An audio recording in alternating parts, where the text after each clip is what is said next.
नमस्कार मंडळींनो, ठरलं तर मग मालिकेच्या आजच्या भागामध्ये आता आपण पाहणार आहोत की सायली ही अर्जुनला सांगत असते की पूर्णाई आणि आईच्या चेहऱ्यावरचा जो गोडवा आहे ना एक दिवस तो नक्की माझ्यासमोर येईल आणि तेव्हा मग त्यांनी मला माफ केलेलं असेल।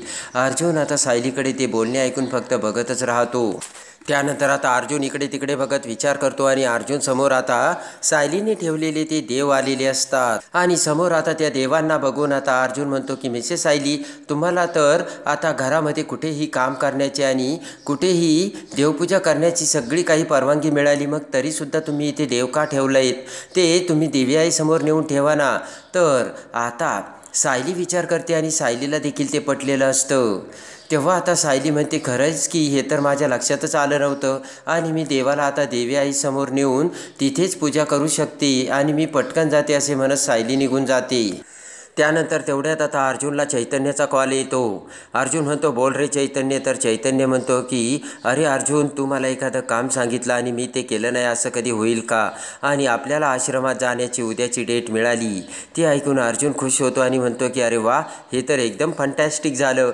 आणि अर्जुन म्हणतो की अरे मलाही वाटत नव्हतं की आपल्याला डेट मिळेल म्हणून, पण मिसेस सायली खाली देवांना घेऊन देवी आईसमोर गेले आणि मला गुड न्यूज मिळाली। आणि अर्जुन म्हणतो की मला माझ्या बायकोवर पूर्ण विश्वास आहे आणि तिचा देवावर। तेव्हा माझी खात्री आहे की आश्रमात आपल्याला नक्कीच काहीतरी क्ल्यू मिळणार म्हणजे मिळणार। आणि त्यानंतर आता इकडे नागराज हा महिपतच्या घरी आलेला असतो आणि आता इकडे साक्षीच देखील आता समोरच विचार करत बसलेली असते। त्यानंतर आता महिपत हा नागराजकडे बघत साक्षीला म्हणतो की साक्षी, अगं आपला तो साखर गावमधला प्लॉट आहे ना, तो आपल्याला मिळाला आहे बरं का, आणि त्या प्लॉटवर आता 3 मजली अशा 2 इमारती उभ्या करून टाकू आपण। महिपत म्हणतो की आता तिथून हायवेसुद्धा जाणार आहे आणि असा भाव गगनाला भिडणार आहे ना का विचारूच नकोस। आणि त्यानंतर आता नागराज म्हणतो की खरं आहे साक्षी, तो प्रोजेक्ट तूच हँडल करत होतीस ना? तर नागराज म्हणतो, मग माझ्या पोरीने एखाद्या प्रोजेक्टमध्ये कामामध्ये हात टाकला ना तर मग ते काम कधी होणार नाही का लक्ष्मी ती माझी? आणि तेवढ्यात आता महिपत म्हणतो की बरं साक्षी, मी काय म्हणतो ऐक ना, आता नागराज सेठसुद्धा आलेले आहेत, तेव्हा मला काय वाटतं जेवणामध्ये आपण चिकन करायचं का? माझ्या पोरीला ना बटर चिकन खूप आवडतं। साक्षी आता काहीच बोलत नसते, एकटक नजरेने फक्त विचार करत बसलेली असते। आणि त्यानंतर आता महिपतला राग येतो। महिपत रागाने उठून आता साक्षी समोर येतो आणि मोठ्याने ओरडत म्हणतो की अगं बोल काहीतरी आणि सांग आत्ताच्या आत्ता जातो आणि त्या अर्जुन सुभेदाराचे तुकडे करून येतो म्हणून, पण तू बोल काहीतरी साक्षी। साक्षी आता काहीच बोलत नसते आणि त्यानंतर आता साक्षी महिपतकडे बघत वर निघून जाते। आणि त्याच नंतर आता नागराज म्हणतो, तिच्यावर चिडून काय उपयोग महिपत सेठ? तेव्हा आता महिपत म्हणतो की हा राग ना तिच्यावरचा नाही तर अर्जुनवरचा आहे। महिपत म्हणतो, त्या अर्जुनला मी असं ताणून मारणार आहे ना, त्याच्या डोळ्यासमोर ना तारे चमकतील तारे, तुम्ही बघतच राहताल नागराज सेठ। नागराज म्हणतो, ये बघा बाबा, तू अजून काहीतरी करू नकोस बरं का, एकतर आपल्याला ना सध्या आपले दिवसमान फिरले आहेत, बरं झालं ती नवीन वकील दामिनी देशमुख आपल्याला मिळाली म्हणून बरं आहे, नाही तर तू असं काही करू नकोस की जे तिला झेपणार नाही, कळलं का तुला महिपत? आणि त्यानंतर आता महिपत म्हणतो की तेव्हा आता नागराज शेठ मला कळतंय। तर आता नागराज म्हणतो की म्हणून काही दिवस शांत राहा, मला कळतंय तुझा अर्जुनवर राग आहे, पण नमतं घे। तेव्हा आता महिपत म्हणतो की माझे हात चिखलात बरबडून चालणार नाही, मला कळतंय। महिपत म्हणतो, पण काय करणार, आपण जो आपला हेर त्यांच्या घरात पाठवला ना त्याचा आपल्याला काहीच उपयोग नाहीये। महिपत म्हणतो, ती प्रिया सुभेदारीन झाल्यापासून कामाचा अजिबात पत्त्या नाहीये आणि वरून फक्त माझंच माज दाखवते ती प्रिया, आता त्याचं काय करायचं? तर नागराजला सुद्धा आता प्रियाचा राग येत असतो आणि या प्रियाचा आता आपल्याला काहीतरी करावंच लागेल असे म्हणत महिपत आता प्रियाला फोन लावतो। आणि इकडे आता त्यावेळेस अश्विन आणि प्रिया दोघेही त्यांच्या कारमधून जात असतात आणि दोघेही गप्पा मारत जात असतात। अश्विन म्हणतो की खरंच मॉम आणि डॅड आपल्या बाजूने आहे ना, आम्हाला खूप आनंद होत आहे। प्रिया म्हणते की खरं आहे खरं, आणि मला सुद्धा त्यामुळे आनंदच होतोय अश्विन। तेवढ्यात महिपतचा आता प्रियाच्या मोबाईलवर फोन येतो आणि प्रियाचा मोबाईल समोरच कारमध्ये ठेवलेला असतो. फोन वाजू लागताच आता प्रिया डचकते आणि पटकन आता अश्विन फोनकडे बघू लागताच प्रिया तिचा फोन आपल्या हातात घेते. तर अश्विन म्हणतो, एवढं का प्लॅनिंग होतेस प्रिया? तर प्रिया घाबरत म्हणते, प्लॅनिंग नाही अरे, हातातून सटकला होता मोबाईल. आणि प्रिया फोन कट करते आणि फोन कट करताच आता महिपत म्हणतो, बघितलं का नागराज सेठ, या प्रिया सुभेदारनीचा माज बघितला का, माझा फोन कट केलाय तिने. आणि त्यानंतर आता पुन्हा महिपत फोन लावतो. तर आता प्रिया इकडे अश्विनला म्हणते की एक महत्त्वाचा फोन आहे, रिसीव करू का? तर अश्विन म्हणतो, अगं मग घे ना. आणि प्रिया आता महिपतचा फोन घेते. तर महिपत आता प्रियाला गाणं गुणगुणत म्हणतो की आलिया गावात. आणि लगेच आता गाणं गुणगुणत असताना आता प्रिया खूप घाबरते. प्रियाच्या डोक्याला घाम आलेला असतो.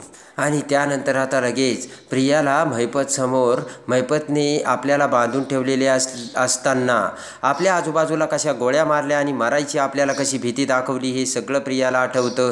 प्रिया जाम घाबरलेली असते. अश्विन आता प्रियाकडे बघतो. अश्विन म्हणतो, प्रिया अगं एवढं का घाबरलीस, कुणाचा फोन आहे? प्रिया आता ततमम करू लागते. महिपत गाणी गुणगणत असतो आणि महिपत प्रियाला म्हणतो, काय काय ततमम काय? आणि त्यानंतर आता महिपत म्हणतो, प्रिया सुभेदारीन काय चाललंय तुझं, नवऱ्याकडून सेवा घेणं चाललंय का? महिपत म्हणतो, प्रिया सुभेदारीन म्हणजे मला आता जर तुझ्यासोबत बोलायचं असेल तर मला डायरेक्ट तुझ्या बेडरूममध्येच यावं लागेल. बोल कधी येऊ प्रिया? प्रिया आता जाम डचकते. आणि तेवढ्यात आता प्रिया म्हणते की हॅलो, आवाज येत नाहीये. अश्विन तू जरा 1 मिनटं गाडी साईडला घेतस का? अश्विन आता गाडी थांबवतो. आणि त्यानंतर आता पटकन आता प्रिया ही अश्विनला गाडी थांबवायला सांगते. अश्विनने गाडी थांबवताच प्रिया आता बाहेर येऊन आता चोरट्या नजरेने बाजूला जाते आणि महिपतला म्हणते की अहो तुम्ही मला सतत फोन का करताय? अश्विन माझ्यासोबत आहे. महिपत म्हणतो, होय ना, मग मी दिलेली कामं नीट करायची. महिपत म्हणतो की म्हणजे मला फोन करायची गरज पडणार नाही. आणि लगेच आता महिपत म्हणतो की काही सापडलं का? तर आता प्रिया म्हणते, काय सापडणार आहे? आणि त्यानंतर आता प्रिया म्हणते की त्यातली त्यात ना तो म्हातारासुद्धा त्या घरात येऊन बसलाय. आणि महिपत म्हणतो की मग असली चिलटं खांद्यावर घ्यायचीच नाही. आणि त्यानंतर आता प्रिया म्हणते की तुम्ही काही काळजी करू नका, हे बघा माझा प्लॅन ठरलाय आणि उद्या तो म्हातारा घरी नसेल. आणि प्रिया आता अश्विनकडे बघत हसू लागते. महिपत आता फोन ठेवतो. आणि त्यानंतर आता प्रिया ही गाडीमध्ये येऊन बसते. अश्विन म्हणतो, काय झालं प्रिया, कुणाचा फोन होता? तर प्रिया म्हणते की मैत्रिणीचा फोन होता. अरे लग्न झाल्यापासून ना मला ते डिझाईनचे कामं जमत नाही, तेव्हा बाबांनी ना माझ्या मैत्रिणीकडे ते कामं दिली होती. तर तिला नीट डिझाईन काढताच येत नाही, तेव्हा ती मला फोन करते. अश्विन म्हणतो की प्रिया तुला तर सगळ्यांना मदत करायची असते आणि त्याचा तुलाच त्रास होतो. आणि त्यानंतर आता प्रिया अश्विनला म्हणते की चल अश्विन, आता आपल्याला निघायला हवं. आपण आई बाबांच्या आता बरोबरीने निघालो होतो, ते पुढे गेले असतील. आणि त्यानंतर आता पटकन ही प्रिया आता सुभेदारांच्या घरी येते. तर आता प्रताप, कल्पना, पूर्णाजी त्यासुद्धा आता तेवढ्यातच मंदिरातून आलेले असतात. आणि आता अश्विन प्रियाला सोडून निघून जातो. इकडे आता प्रिया, प्रताप, कल्पना सगळेजण आतमध्ये येऊ लागतात. तर समोर सायली उभी असते. आणि तेवढ्यात आता पूर्णाजीचे लक्ष सायलीच्या हातातील त्या मूर्तीकडे, देवाकडे जाते. तेवढ्यात आता पूर्णाजी म्हणते की ही इथे मूर्ती आणि देव घेऊन का उभा आहे? सायली म्हणते की पूर्णाई त्याचं काय आहे ना, आईने आता घरातल्या सगळ्या जबाबदाऱ्या माझ्यावर दिल्यात. तेव्हा एका घरात 2 देवळं झाली होती, म्हणून हे देव मी दिवे आई समोर ठेवायला आणले. ते ऐकून आता कल्पना म्हणते की हो मी दिल्या होत्या तुला सगळ्या जबाबदाऱ्या. पण तेवढ्यात आता पूर्णाजी म्हणते, कल्पना ती सांजेला ना मला आता वाद नको आहे घरामध्ये आणि देवासाठी तर नकोच नको. आणि त्यानंतर लगेच आनंदाने सायली आता देवी आई समोर येऊन ते सगळे देव देवी आई समोर ठेवते आणि हळदी कुंकू लावून त्या देवांची पूजा करते. पाठीमागून आता प्रताप, पूर्णाजी सगळेजण तिथे आलेले असतात. आणि त्यानंतर मोठ्या भक्तिभावाने आरतीचे ताट ओवाळून आता सायली ही देवी आईची पूजा करते. कल्पना, पूर्णाजी आता हात जोडून पाठीमागे उभ्या असतात. आणि त्यानंतर आता आरती घेतल्यानंतर सायली साग्र संगीत आता स्वास्तिक काढून सगळ्यांना आरती देते आणि प्रसादही वाटते. सायली आता प्रियासमोर येते आणि म्हणते की प्रिया आरती घे आणि प्रसादही घे, देवी आई तुला सद्बुद्धी देवो. तर प्रियाला राग येतो. आणि त्यानंतर त्यानंतर आता प्रिया विचार करते की या सायलीचं हे सगळं काय चाललंय. हिच्या बापाला मी ना घराबाहेर काढलं ना मग सगळं काही एकदम बरोबर होईल आणि मग ही येईल ठिकाण्यावर. आणि तेवढ्यात आता पूर्णाजी ही जाऊ लागते. पूर्णाजी कल्पना सगळ्यांनी प्रसाद खाल्लेला असतो तर पूर्णाजीला ठसका जाऊ लागतो आणि कल्पना प्रताप सगळेजण पूर्णाजीकडे बघू लागतात. आणि तेवढ्यात आता सायली म्हणते मी पाणी घेऊन येते, तुम्ही पूर्णाजीला इथे बसवा. तर सायली पाणी आणायला जाते आणि प्रियासुद्धा आता पूर्णाईकडे बघत असते. आणि सायलीने आता पूर्णाजीला पाणी आणलेलं असतं तर पूर्णाजी पाणी पिते. आणि तेवढ्यात आता पूर्णाजीचा खोकला काही थांबायला तयार नसतो तर ते बघून सायली म्हणते की मधुभाऊंच्या खोलीत ना खोकल्याचं औषध असेल ते मी घेऊन येते पटकन. आणि आता दरवाजा उघडून सायली ही मधुभाऊच्या रूमकडे जाते. आणि तेवढ्यात आता कल्पना म्हणते की मी अश्विनला फोन करू का. तर प्रिया म्हणते काही गरज नाही, थोडा वेळ झाला की थांबेल खोकला. आणि आता पूर्णाजी म्हणते की घशात खूप दुखतंय. तेव्हा आता सायली म्हणते थांबा मी गरम पाणी करून आणते. प्रताप म्हणतो की सायली अगं मागे तू एकदा काढा करून आणला होतास तसा काढा करून आणतेस का. सायली प्रतापकडे बघते आणि म्हणते हो आणते ना. आणि आता खूप काही वनस्पती घालून सायली पटकन किचनमध्ये जाऊन आता काढा तयार करते. गॅसवरती पाणी उकळवते, सगळे पदार्थ कुटून आता त्या काढ्यामध्ये टाकते. आणि त्यानंतर पटकन सायलीने आता तो काढा पटकन आणून आता पूर्णाजीला दिलेला असतो. पूर्णाजी तो काढा पिते. आणि आता पूर्णाजी तो काढा पिता क्षणी पूर्णाजीला थोडं बरं वाटलेलं असतं. प्रताप म्हणतो बरं वाटतंय का पूर्णाजी. तर पूर्णाजी म्हणते थोडं बरं वाटतंय. सायली खुश होते तर प्रताप म्हणतो मला माहीतच होतं या काढ्याने ना तुला बरं वाटेल. आणि लगेच आता प्रताप म्हणतो की आम्ही जरी किती औषधं ही बनवली ना शेवट आजीबाईचा कधीतरी बटवाच कामाला येतो. आणि त्यानंतर आता कल्पना सायलीकडे बघते. सायली खुश झालेली असते. कल्पना म्हणते पूर्णाजी आता तुम्ही तुमच्या खोलीमध्ये जाऊन आराम करा. इकडे प्रिया विचार करते की आत्तापर्यंत मधुभाऊ यायला हवे होते, कुठे गायब झालेत ते. आणि त्यानंतर कल्पना पूर्णाजीला रूममध्ये घेऊन जाऊ लागते. सायली म्हणते की आजी मी तुमच्यासाठी गरम पाणीही पाठवते बरं का खोलीमध्ये, तेही घ्या. तर पूर्णाजी आता प्रेमाने सायलीकडे बघते. आणि त्यानंतर प्रताप म्हणतो सायली काढा केल्याबद्दल तुझे आभार. हसतच आता सायली म्हणते की अहो बाबा त्यात कसले आले आभार. आणि त्यानंतर आता इकडे प्रिया विचार करते की हे सगळं सुरळीत होण्याच्या अगोदर आपल्याला काहीतरी करावंच लागेल. सायली तर आता जाम खुश झालेली असते. पळत पळत सायली बेडरूममध्ये येते आणि अर्जुनला धरून आता गोल फिरून नाचू लागते आणि म्हणते की अहो ऐकलं का मी आज खूप खुश आहे. अर्जुन म्हणतो की झालंय तरी काय. सायली आता अर्जुनला म्हणते की मी देवाला घेऊन देवी आईसमोर ठेवायला गेले होते आणि देवा लावत असताना त्याच वेळेस पूर्णाजी आणि आई तिथे आल्या आणि घडलेली आता हकीकत सायली आता अर्जुनला सांगते. आणि सायली म्हणते की त्यावेळेस बाबांनी मला अगदी हक्काने काढा करायचा सांगितला पूर्णाजीसाठी. अर्जुन म्हणतो सगळ्यांच्या सोबत तुम्हाला देवदर्शनाला जायचं होतं पण थोडंसं वेगळं घडलं, ते फक्त आपल्या घरामध्ये देवदर्शन झालं सगळ्यांसोबत सायली. त्यानंतर आता अर्जुन त्याच्याकडची गुड न्यूज आता सायलीला देतो आणि म्हणतो की आपल्याला आश्रमात जाण्याची परवानगी मिळाली, उद्या आपण मधुभाऊंना घेऊन आश्रमात जाऊ शकतो. तर आता सायलीला सुद्धा आनंद झालेला असतो. आणि इकडे आता रविराज आणि प्रतिमा दोघेही घरी आलेले असतात. आणि तेवढ्यात आता सुमन त्यांच्यासमोर येते आणि म्हणते थांबा मी तुम्हाला पाणी आणते. पण आता अचानक सुमन थांबते आणि प्रतिमाच्या चेहऱ्याकडे बघत म्हणते की वहिनी अहो तुमच्या चेहऱ्यावरचे डाग किती कमी झाले आणि जे आहेत ना ते सुद्धा अगदी फेअर झाले. तर रविराज प्रतिमाकडे बघत आता हसू लागतो. आणि त्यानंतर आता रविराज प्रतिमाकडे बघत म्हणतो की ही माझी तीच प्रतिमा आहे जिच्याशी मी लग्न केलं होतं आणि माझी प्रेमळ सगळ्यांना जीव लावणारी प्रतिमा. तर प्रतिमा रविराजकडे बघत खुश होते.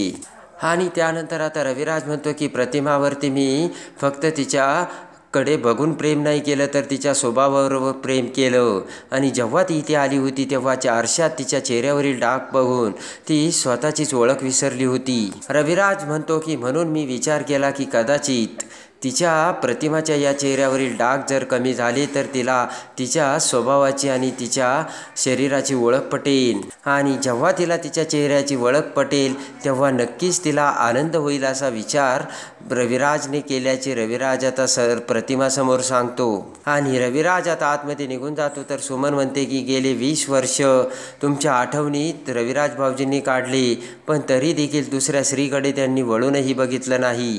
आणि आता सुमन म्हणते की आत्ताही तुमच्यावर ते तेवढेच प्रेम करतात आणि तुम्हाला जपत असतात. तर प्रतिमा खुश झालेली असते आणि ते ऐकताच आता प्रतिमा म्हणते मी किती भाग्यवान आहे ना ते मला कळतंय सुमन. आणि त्यानंतर आता इकडे संध्याकाळी सगळ्यांची जेवणं झालेली असतात आणि टेबलवर सगळेजण बडीशेप खाऊन आता गप्पा मारत असतात. आणि आता प्रताप म्हणतो मी जरा थोड्या वेळ आता फेऱ्या मारतो बरं का, मला जेवण जास्त झालं.